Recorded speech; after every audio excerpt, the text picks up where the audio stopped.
You're about to get inaugurated again to be the 47th president of the United States of America. You had to move your entire inauguration indoors because of record-breaking cold temperatures. What do you decide to do? Well, if you're Donald Trump, you think, man, now's the best time to launch a meme coin. That's exactly what he did. And not only did he launch a meme coin, but man, he launched it into the stratosphere. It was that thing went so far, so fast, I thought Elon Musk built it. Donald Trump's meme coin, the Trump coin, has just exploded in value just a couple days before the inauguration, which of course has naysayers and haters saying corruption. Everyone else saying, man, I wish I'd bought it. I tried to, but I couldn't get on the website. It was crashing. The app that you used to purchase the meme coin was crashing because everybody wanted some. They wanted a piece of that. This isn't like the Hawk Tuah coin, by the way. I don't think it's like I'm pretty sure it's not going to be like the Hawk Tuah coin where the Hawk Tuah girl allegedly beefed up the price of this coin, and then I don't know, she disappeared off the face of the earth. She hasn't been doing her podcast. She hasn't been doing any appearances. I don't think Donald Trump's coin and Hawk Tuah coin are going to have a lot in common, other than the fact that they had an illustrious start. But for a long-term investment, I think meme coin beats Hawk Tuah coin. Again, I'm no expert. I'm no financial expert. I'm not telling you how to invest your money or anything. But listen, I do want to say this is a special weekend edition of Mark Kaye Saves the Republic because we have some important updates. And the updates, they're not all on the meme coin, which we'll get in. We'll talk about the meme coin. We're also going to talk about how Joe Biden leaving office couldn't have come at a better moment. Joe Biden leaving office, this is the best perfect time for it.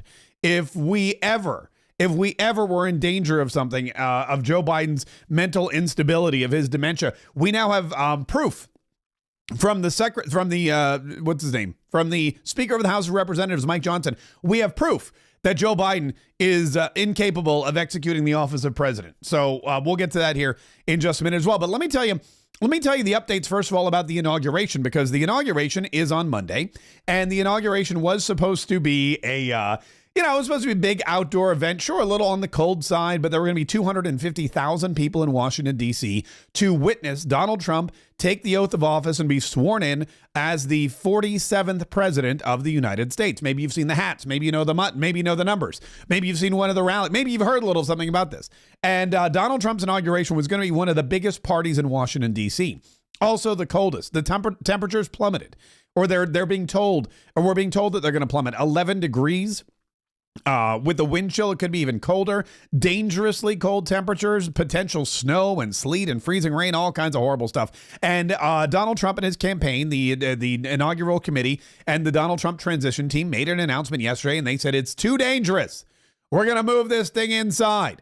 And now they're making plans. Plans are underway. In fact, I saw a photo. They're already building. It looks like they're already building the platform. Yeah, here, let me show you this real quick. They're already building the platform, which you hope, thank God, because they only have a couple days. A little stage inside the rotunda, and it's going to be right there's an American flag. You can see, I think that's George Washington on the left. I also think that's George Washington on the right. There's a lot of Washington in the Capitol Rotunda. But anyway, it's right there, and you're going to have Donald Trump on the platform with, I assume, the First Lady, Melania Trump. I assume you're also going to have Justice John Roberts, who will be administering the oath of office. Donald Trump's going to be using his mother's Bible that his mother gifted to him, as well as the Lincoln Bible.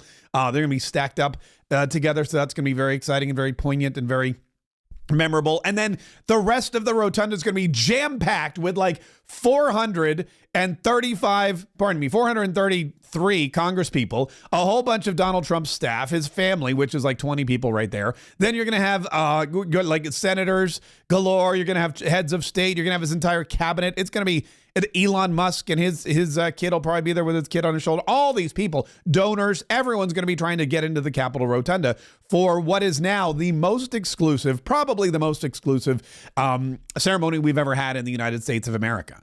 Ronald Reagan did this back in 1985 because it was so cold, but not since 1985. That's 40 years ago. It's been 40 years since we had an indoor inaugural, and with the space, with the lack of space in the Capitol Rotunda, like I said, this is the hot ticket, and if you can get in, God love you. You're in the upper elite status. My tickets, by the way, I received an email because I had tickets. My wife and I were going to go. We were going to sit on the I don't know. We were going to sit somewhere. I don't even know. And we were supposed to pick up our tickets tomorrow. When we land in DC, they're like, come by the Capitol building, come by the office. The tickets will be there. You have till 5 p.m. And I was like, great. We were planning the whole thing. We were plotting it out. We were trying to figure out the entrance we were going to use, all that good stuff. And then yesterday, when they said we're moving this inside and we're canceling the outdoor event, we got an email from the Sergeant at Arms at the Capitol building. And the Capitol building Sergeant at Arms said, you may still come and pick up your tickets. However, at this point, your tickets will now be commemorative. So I'm like, do I even go pick up my tickets? I guess, yeah, I'll go. I want to commemorate the occasion. So I'm still going to go and get my tickets, but I'm basically picking up a keepsake at this point. I'm picking up something that's going to be memorabilia, something to put on my shelf with my other Trump wares and my Trump collectibles and my Trump gadgets and gizmos and whatnot, my political stuff. And I'll be like, look, here's the tickets to the inauguration that I never got to see because it was moved indoors. Now, since then, a couple of things have happened. By the way, a couple of things have happened. We have decided, my wife and I, because look, we were going to go, we were going to make a weekend out of it. We were going to see Donald Trump. We were going to hang out. It was going to be a blast. Maybe hang out with my in-laws. But, with the frigid cold temperatures and the no inauguration, my wife was like, you know what? I'll just stay here with the kids and we'll have a blast. And you just go and freeze your butt off. So I'm going to go. So what I did was I decided, okay, well now, we canceled our dinner reservations, that kind of stuff. So I was like, oh, now you know what we can do? We can have a Katriot meetup. So I've planned a Katriot meetup in DC tomorrow night. It's going to be at 7:30 p.m. on Sunday. So if you're in DC, if you're in the DC area and you want to come hang out with a bunch of liberty-loving, freedom-defending Katriots, if you want to hang out with me, I'll bring some stickers. Probably, I don't think I have any more buttons. Plus, they're difficult to travel with. So I'll bring some stickers. We'll pass them out. We'll have some beers. We'll talk about Trump. We'll toast to the new golden age of America. It'll be a lot of fun. It's at this place called the Proper 21 on F Street. There's a couple Proper 21s, so make sure you're at the right Proper 21. But if you'd like to go, I put this on my Facebook page. There's all the information you need. Looks like 17 people have responded. Oh, 3 people are coming. 4, including me. That's great. So right now we have a party of 4, Steve, Betty, Mary, me. We're all going to be there, but a whole bunch of people are interested in this. Whole lot of people are interested in this event. If you're going to be in the DC area, if you're going to the inauguration and now you're like, well, what am I going to do tomorrow night? 7:30, come on over to the Proper 21 and let us know too. Go ahead, go to the Facebook page and let us know that, hey, yeah, I'll be there. I'll be at the Proper 21. I've never been to this place, but it's really nice. It's got like a fancy part and then there's a sports bar and we'll just hang out. Whenever we do one of these Katriot meetups, whenever I travel somewhere, like when I went to the I guess the convention wasn't a good example because the place I chose was closed. So we went to a different place. But anyway, whenever I do one of these, it's fun and it works out fairly well. And we get to meet other Katriots and you can wear your Katriot garb if you want, if you got it. But otherwise it's just like, we'll hang out for like an hour. We'll just shoot the breeze. We'll take a bunch of selfies. We'll chit, just a way for us to get to know each other and hang out. And like I said, it's going to be the whole city's going to be so crowded. The whole city's going to be insane. And now that there's no actual inauguration to go to, there's going to be a lot of other stuff that we can do. Now, as far as the inauguration goes, I had come on here every day and I touted, there's not going to be a live show on Monday because of the inauguration. I'll be sitting at the inauguration. No live show, blah, blah, blah. Well, I think probably what I'm going to do now is just do a live show because look, think about this. Here's the alternative. They now have, they've opened up the Capital One Arena. Yeah, I think that's what it is. They've opened up the arena downtown and they're going to do like the parade in the arena. So I guess Carrie Underwood is going to be performing in the arena. The Village people probably will come by and do some YMCA in the arena. But the arena, bear with me, I think seats about 50,000 people. Let me check. Capital One Arena, DC, seating capacity. I want to say it's about 50,000. Oh, not even. It's 20,000. So the Capital One Arena in Washington, D.C. seats 20,356 people. Now, 250,000 people had tickets to the inauguration, which means there's going to be about 230,000 more people in Washington, D.C. wanting to do something than there are seats in the Capitol Arena for them to go and do it. which means there's going to be long lines, which means it's going to be like a first come, first serve, which means people are going to be camping out all night, and I ain't camping out all night. So I'm going to go ahead and say that I'm not going to get a seat at the Capitol Arena. I'm also going to go ahead and hazard a guess that I won't be in the rotunda for the swearing in either. So if I'm not going to be at the Capital One Arena because I don't want to camp out all night and chance, not even getting in, and if I'm not going to be in the rotunda, I'm thinking I may just hang out in my hotel room and watch it live with all of you and do a live stream at the same time. So that's what I'm going to do. So Monday, scratch everything I said. Everything about there not being a live stream, there will be a live stream. It'll probably start earlier. It'll probably start, I don't know, like 11 or so we'll go live. The swearing in is at 12. We may even go earlier. Once I get there, I'll have more of a better sense of kind of what's going on. I'll have more of a sense of what's happening, what's on the ground, that kind of thing. Now, and tomorrow, like when I land tomorrow, because here's the thing, I'm flying out tomorrow morning. I'm going to get there. I'll check in. I'll walk around. I'm going to talk to people. I got my cameras all charged up. I got my microphones ready to go. I'm going to do some man on the street stuff because I love doing the man on the street stuff. And I'll have all that for you. I'll bring you live reports. Make sure you're following me on Instagram. Make sure you're following me here on YouTube. Make sure you're subscribed because I'll be publishing shorts and whatnot. Oh, also, fun fact, TikTok's going away. So if you followed me on TikTok, thanks, but maybe follow me here instead. If you're on YouTube or Facebook or Instagram, wherever you happen to be watching, make sure that you hit the subscribe button. Make sure you hit the like button. If you're listening to the podcast, make sure you are listening to the podcast because we're going to bring you the 47 Daily every single morning. We're going to bring you Mark Kaye Saves the Republic every afternoon. And then, like I said, I'm going to have nothing to do except post up on the soch. And that's what the kids say. Post up on the soch. I'm sure nobody has ever said that, but that's what I'm going to be doing. I'm going to be in Washington, D.C., posting up on the soch. So make sure that you're following me. And like I said, we'll have a complete show on Monday, probably starting earlier, which will be very exciting. And then, of course, afterward, there's going to be parties. I don't have official plans to go to a particular ball, but I know there are multiple balls, multiple parties, so I'll probably just crash one, and then we'll wake up the next day, and then on Tuesday it's business as usual. We're gonna have the 47 Daily inauguration episode. Then we're gonna have the Mark Kaye Saves the Republic post inauguration episode. There's gonna be even more stuff to talk about, and then it's like all of a sudden we're in the middle. We're right dead set in the middle of the new golden age. So we're all just gonna be kicking back, loving life, watching the money roll in. It's gonna be very, I'm very excited for all of us, myself included. Speaking of the money rolling in, let's talk about this meme coin a little bit. So Donald Trump launches a meme coin. This is from Barron's. Donald Trump launches his own meme coin. And if you don't know what a meme coin is, it's a piece of digital currency basically, but it's literally a meme that you buy on the blockchain, and it can fluctuate in value based on the supply and demand. And there's a certain amount. I think there was I want to say, I don't even know for sure, like 200 million or something. Anyway, people started to buy it, and I guess they bought it at like a dime or something, and now it's up to $34. And like I said, in fact, let me just double check. I tried to buy some, couldn't do it. It was just nothing was working. Let me see what it's up to. It's up at $27. So it's been going up and down, up and down. It's right now at $27, the official Trump meme coin, if you're interested in purchasing any. And it's up. I mean, I guess like yesterday, it started way down here was at 92 cents. I guess it started at nothing. So it's gone up. And if you're one of these early adopters, if you were awake when Donald Trump announced it, then kudos to you. Trump launches his own meme coin. Value soars. U.S. President-elect Donald Trump has launched his own cryptocurrency, appropriately called Trump, which is a good name for it, sparking feverish buying that sent its market capitalization soaring on Saturday to several $1 billion.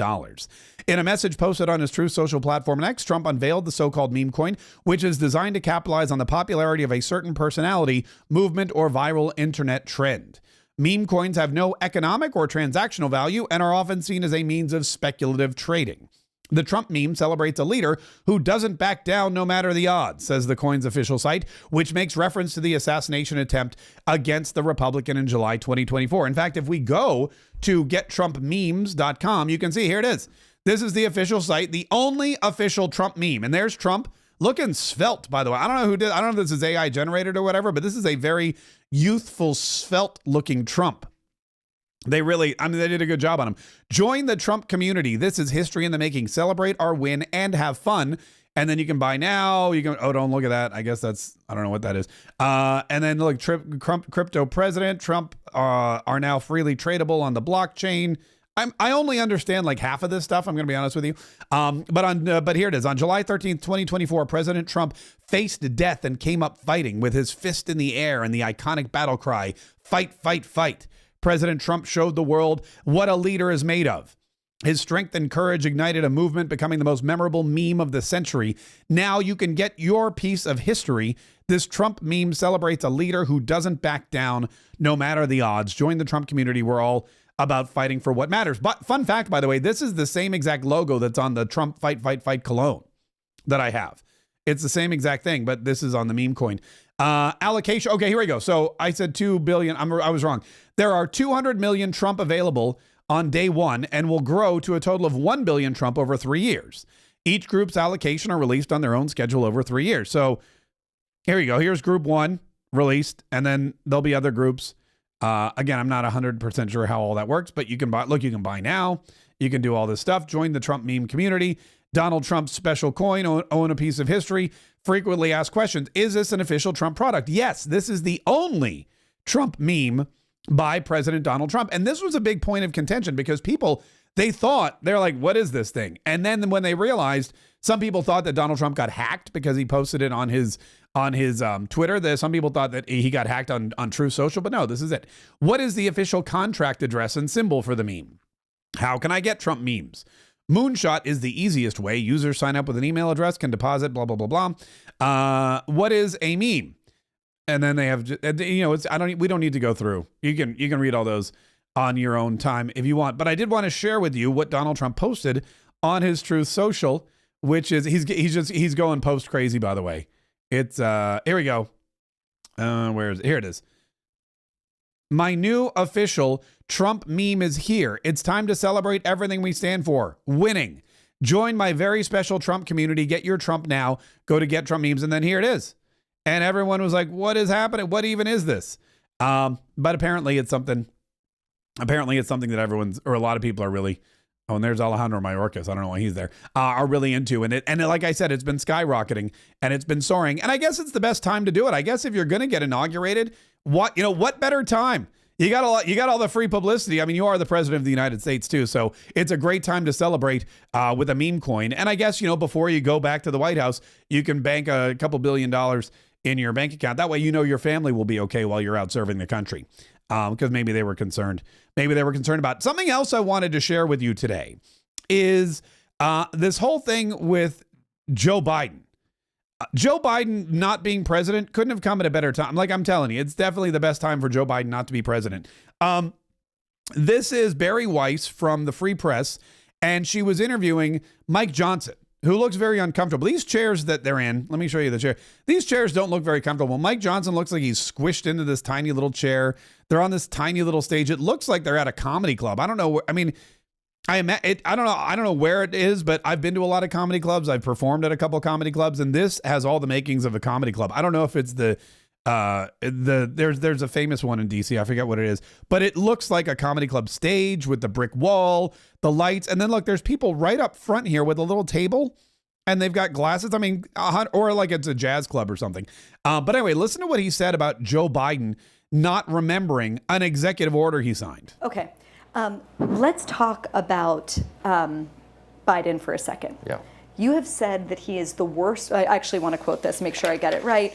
You have said that he is the worst president in the history of this country. Worse even than James Buchanan?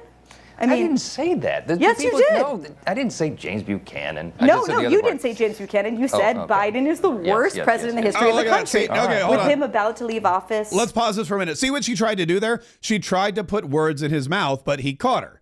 This is what happens. You said he's the worst president in the history of our country, worse than James Buchanan. He's like, I never said the James Buchanan part. Yeah, we know. How many people have said Joe Biden's the worst president in the history of our country? So many of us. But anyway, here's the rest of it. Yes. Do you want to revise that, or do you stand by it? No, I do stand by it, and I say this without any personal animus at all. I mean, in some ways, I actually kind of feel sorry for Joe Biden. I mean, he's in the twilight years of his life. He is not, obviously, has not been in charge for some time, and I know this by personal observation, and now the whole world knows it, and it's been very very concerning to me over the last, year and a half since I've had this position. position. Can you tell us a story when you say personal observation? What kind well, of I thing mean, did you see? it's public now because the Wall Street Journal got it and put it on the front page. But January a year ago, almost exactly a year ago, I had been asked. I became Speaker in October 2023. And there were all sorts of big national security concerns and everything going on. And I started requesting a meeting with the president because, I'm kind of old school. I'm a constitutional law guy. The Speaker of the House should be able to talk to the president, especially in times of great national interest and calamity. But they wouldn't let me meet with him. And his staff kept getting excuses. This went on for like 8 or 9 weeks. I'm sorry, Mr. Speaker, he doesn't have time. What are you talking about? I'm second in line of the presidency. He has time. I need to talk to him. I can't say the classified parts, but we had some big national concerns at the time that I was losing sleep over. Finally, I just went to the Hill press corps and I said, the president is not being allowed to meet with the speaker. There's a problem. So they started putting pressure on him. Long story short, they finally relented. They invited me to the White House. I show up and I realize it's actually an ambush because it's not just me and the president. It's also Kamala Harris, Chuck Schumer, Hakeem, the CIA director, everybody. And then, so I walked in the Oval and, I know what this is. They're going to hotbox the speaker on Ukraine funding. That's what it was. This is probably third week of January. We sit down, we're in the midst of it, and the whole conversation, and I'm going, we don't need to have this conversation. The president reaches over just like this. We're sitting right next to the fireplace in the Oval, and he grabs my arm and he says, the speaker and I just need a couple minutes together. Would y'all just leave us alone? And I looked up on the faces of some of the staff standing around the wall, and they're like, oh, no, he did it. So he called it. He's the commander-in-chief. So everybody leaves, and he and I are standing awkwardly in the middle of the Oval Office, right over the rug by that coffee table. And I said, Mr. President, thanks for the moments. This is very important. I got some big national security things I need to talk to you about that I've heard, and I think you know, and what do we do? But first, real quickly, Mr. President, can I ask you a question? I cannot answer this from my constituents in Louisiana. Sir, why did you pause LNG exports to Europe? I don't understand, liquefied natural gas is in great demand by our allies. Why would you do that? Because you understand, we just talked about Ukraine. You understand you're fueling Vladimir Putin's war machine because they got to get their gas from him, And he looks at me stunned with this, and he said, I didn't do that. And I said, Mr. President, yes, you did. It was an executive order 3 weeks ago. And he goes, no, I didn't do that. And he's arguing with me. I said, Mr. President, respectfully, could I go out here and ask your secretary to print it out? We'll read it together. You definitely did that. And he goes, oh, you talk about natural gas. Yes, sir. He said, no, you misunderstand. He said, what I did is I signed this thing we're gonna conduct a study on the effects of LNG. I said, no, you're not, sir. You paused it. I know. I have the export terminals in my state. I talked to those people this morning. This is doing massive damage to our economy, national security.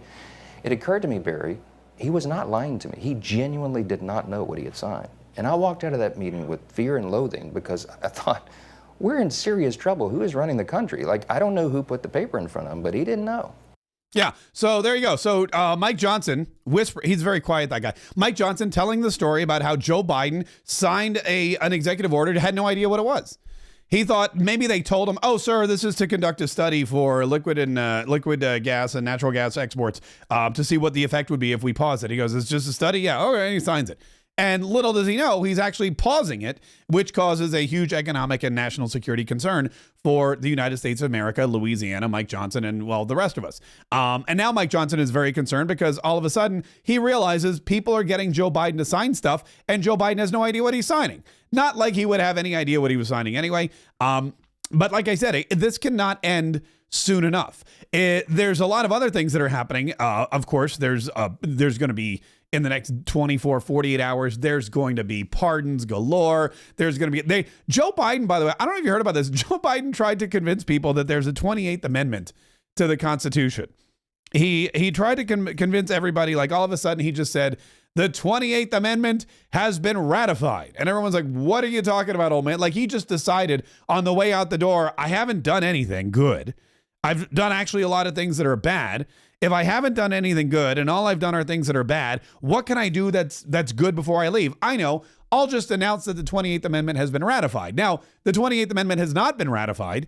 There is no 28th Amendment to the Constitution. It's the Equal Rights Amendment, by the way, if you're wondering what it is. But it is but it's one of those weird last minute kind of things that I guess Joe Biden decided he wanted to say on his way out the door, maybe thinking it could help him I don't know, remain relevant. or maybe because he wasn't able to accomplish his cancer moonshot and cure cancer the way he wanted to. Maybe that was anyway. Here's basically what happened in a statement made on Friday.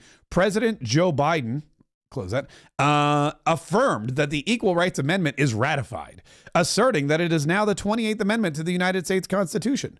This announcement marks a significant moment in the ongoing fight for gender equality in the U.S., even though Biden's declaration is likely to face intense legal scrutiny. The ERA, or Equal Rights Amendment, first introduced in 1923 and passed by Congress in 1972, is designed to ensure that rights under the law cannot be denied or abridged based on sex. While the amendment has long been a focal point for gender equality advocates, it has encountered numerous obstacles. Biden's affirmation of the ERA is not an executive order, but rather, quote, an opinion from the president himself, according to a senior Biden administration official. It is long past time to recognize the will of the American people. So Joe Biden is declaring this thing exists like it exists, but it doesn't. It hasn't been it's been unratified by a couple of states, as a matter of fact, and it hasn't gone through the proper processes to become an amendment to the Constitution. So it's not. But I guess it's like Joe Biden just throwing everything out there. Like, you know what? Maybe tomorrow he'll actually declare that he did cure cancer, even though we know that he didn't. So anyway, that's kind of the interesting thing there. Now, Donald Trump, once he becomes president, we know he's going to start, like, he means business, and we know that he means business because he's told us we're starting on day one. And when you look at all these executive orders that Joe Biden has signed over the years, the ones he knew about, the ones he didn't know about, when you look at all of the things that his staff has kind of slid under his nose and just gotten his signature on, just the other day we were watching. You may remember when he was like, "Where do I put the dates? You're going to fill the dates in, right? Yeah, I'll just sit here and sign it." Well, Donald Trump is the opposite. Donald Trump knows what he's signing. He knows what he's doing, and he's getting started right away. He's going to begin large-scale deportations on Tuesday, and we know that because the Wall Street Journal said Trump will begin large-scale deportations on Tuesday. Chicago is going to be an early target, with as many as 200 officers being sent to carry out the operation, say people familiar with the planning. The incoming Trump administration is planning a large-scale immigration raid in Chicago next week, according to 4 people familiar with the planning, the first move in President-elect Donald Trump's promised mass deportation campaign. The raid is expected to begin on Tuesday morning, a day after Trump is inaugurated, and will last all week, the people said. U.S. Immigration and Customs Enforcement will send between 100 and 200 officers to carry out the operation. Trump ran for president on a bold promise to carry out the largest mass deportation in U.S. history. The Trump team intends to target immigrants in the country illegally with criminal backgrounds, many of whose offenses, like driving violations, made them too minor for the Biden administration to pursue. But the people cautioned if anyone else in the country illegally is present during an arrest, they will be taken too. So what happens is they're going to go in and say, hey, we're looking for Jose. And then if there's anyone else there who's illegal, they're going to get taken out as well. And this is causing self-deportation. What you're starting to see is a mass exodus. A lot of illegal immigrants for a couple reasons. Number one, they came here thinking that they were going to be living large in the land of the free, but most of them are homeless. A lot of them have no jobs. A lot of it, there's overcrowding. There's way too many illegals here and not enough places for them to work because also the economy sucks. So a lot of them have gone back home saying, if I'm going to live on the street, at least I'm going to live on the street someplace where it's warm and they speak my language. The winter weather, of course, has always caused mass re-deportation or self-deportation. And now with Donald Trump basically coming in saying, hey, Tuesday, this all begins, it all goes down. A lot of folks are saying, you know what? I'm going to avoid the hassle. I'm going to avoid the handcuffs. I'm going to avoid the kerfuffles with the ICE agents. I'm just going to go ahead and leave. And that is one of the benefits of, again, ruling with a strong hand. That is one of the benefits, again, of saying, I'm going to do something and having people know that you're going to stand by your word. If you say you're going to do something and people know you're going to do it, then guess what? They are going to react. They are going to react in a way that is positive. And in this particular instance, the positive reaction is them getting up and leaving, which is what, a lot of us wanted. in the first place. So that's exciting. So there's a lot going on the first day that Donald Trump comes back to the White House. It's not only that, it's the border's going to be shut down. We've got a lot of, there's going to be a lot of economic things happening.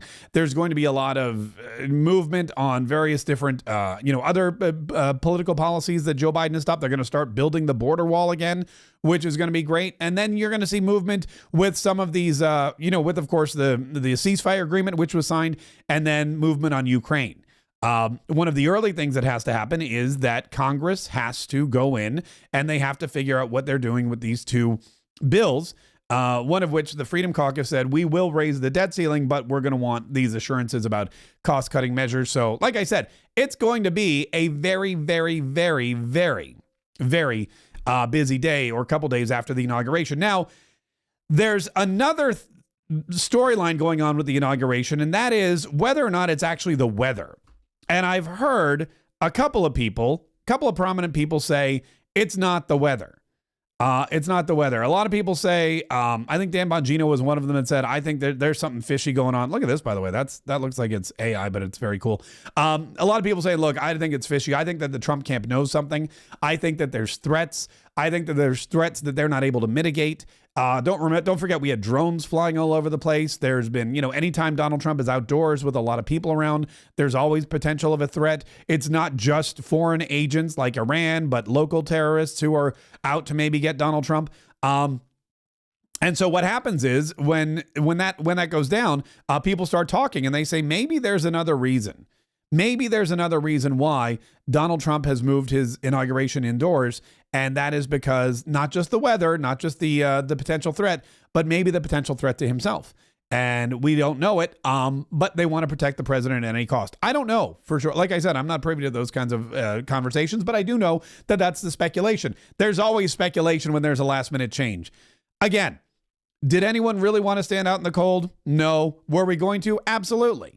But when you look at the number of personnel that are out there, the dogs, the horses, everything else, the people, it does put everyone in a dangerous position. And on top of that, if there's some kind of credible threat that Donald Trump's life could be in danger again, which we know, we already saw the first time he got shot in the head. We saw the second time that there was a gunman within yards of Donald Trump at the golf course. We don't need the new golden age to start with another attack on President Donald Trump. So put him in the rotunda, keep him safe. I'm all for that. Cancel the parade, let him get to the White House, and let him just start doing Trump things so that he can be protected and he can be safe and we can all make America great again. So that's kind of the consensus with the people that have been there. Now, and of course, people are upset. There are people that were planning for a year. There were people that were planning for 6 months. There were people that spend a lot of money, myself included.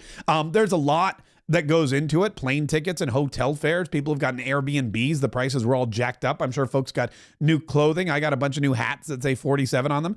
But this is the thing. The most important thing is that the country has a new leader, that leader is safe, and that everything he promised us he could do, he will do. And are we gonna be sad about the inauguration? Sure. Are we gonna be happy about the country we're about to inherit? Absolutely. And that's really the important thing. And like I said, I'll be there. Now, I don't know what the crazy is going to look like. Last time around, and I should have pulled up some of the videos from the last time around, but last time around, I went to the inauguration and there was just insanity. There were people with Donald Trump puppets and, they were doing terrible, horrible things. There was a Donald Trump baby balloon, I think was there. It was all kinds of craziness. There were people selling all kinds of stuff. There were protesters on both sides of the aisle. There were people smashing windows at Starbucks. There were cars lit on fire. There were all kinds of people with bullhorns just yelling stuff. It was not just Laura Loomer, but like other people. It was really insane. It was so much fun. And so I imagine there'll be some of that again. But again, with the cold temperatures, I imagine some of these people are just going to go inside. Like protesting when it's warm is easy. Protesting when it's cold, that's a whole different story.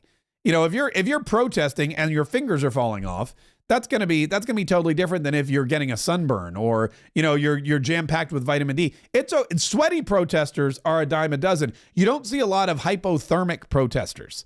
Also, it's very difficult because they like to wear T-shirts and things that have negative phrases and maybe some kind of, profanity, whatever. And, it's tough to put that over like a big puffer coat or something like that. So we'll see what happens. I'll be on the ground and I will be bringing you everything, all the information and I'll be doing my best to get some interviews with some people and finding out what exactly they're thinking. But anyway, it'll be exciting. Now I'll be there again tomorrow night, and we are celebrating with a Patriot meetup at a place called Proper 21. So if you're in the area and you'd like to go, we still have 3 people going. So it's still just me and 3 other folks. If you'd like to go, if you're in DC, if you're looking for something to do, or if you know somebody who's in DC and they're a fan of the show and they listen to the podcast or they watch our videos or whatever, go ahead and let them know that we're going to be there. Say, hey, Mark Kaye is going to be at the Proper 21 tomorrow night at 7:30. Why don't you go and say hello? And we'll have a beer. We'll pass out some stickers. We'll talk about some fun stuff. It should be a pretty good time. And then we'll all get prepared. We'll come drink a toast to President Trump and hang out with me and a bunch of liberty-loving, freedom-defending patriots. And it's right here. Look, it's right here. There's a handy-dandy map. So you can see here's the ellipse. So it's right by the White House, really. So here's the White House. Here's the ellipse. And then here's this place over here. It's very nice. And then here's the Capitol building over here. So a little bit of a walk. But definitely something. Oh, it's near the arena. So the arena's right here. So that's not too far away at all. Anyway, listen, if you're there in DC, stay safe. Come see me. Say hello. If we don't bump into each other, tune in Monday, because there will be no live inaugural on the Mall. There's going to be no live parade. It's going to be at the Capital One Arena. I will just bring everything to you live. We will comment. We will talk about it together. We will enjoy President Trump and the new golden age as he takes that oath of office Monday at noon. That should be very exciting. So make sure, again, that you're subscribed to this channel. Make sure that you've subscribed to the podcast. Make sure that you know what's happening with the Mark Kaye Saves the Republic broadcast, so that you get the information as soon as we publish it. Oh, by the way, also don't forget that if you would like your official Donald Trump inaugural portrait t-shirt or hoodie, they are available right now at markkaysshop.com. And if you use coupon code TrumpWorld, you get 15% off. You get 15% off. So you can get your commemorative t-shirt. There's all sorts of fashion colors, all sorts of fashion styles. Like I said, we've got hoodies as well. If you're a hoodie person, I mean, it is freezing cold, so hoodies are always good. You know what's been very popular are these mugs. We did some coffee mugs, because I know you have a lot of t-shirts, but the Trump inaugural portrait coffee mug with the black handle, people love this. It's very stylish. It's very nice. It's got the white exterior, the black interior with the black handle. It has Donald Trump's portrait on one side, and fun fact, the Mark Kaye Saves the Republic logo on the other side. So that's cool. And there's also a travel mug variety. So if you're in the car a lot, you want something that fits in your cup holder, you can get the Trump inaugural portrait travel mug. Again, the Trump portrait on one side, the official Trump inaugural portrait, and the Mark Kaye Saves the Republic logo on the other. These have been very popular. A lot of people getting those. Oh, and the tote bag. The black is sold out, but the navy and the red are still there. The red's kind of sweet. If you're a tote bag person, get yourself a Donald Trump tote bag. It's the coolest tote bag in the entire world. The ladies' V-neck sweaters are there. Anyway, it's markkaysshop.com. markkaysshop.com. Get yours today, and make sure that you use coupon code TrumpWorld for 15% off your order. Have a fantastic rest of your week. And like I said, this is just a short one. I wanted to pop on and give you an update on what's going on with the inauguration. We will be broadcasting the inauguration live. I will be bringing you updates throughout, and the dogs are very upset about that. And otherwise, I will see you on Monday.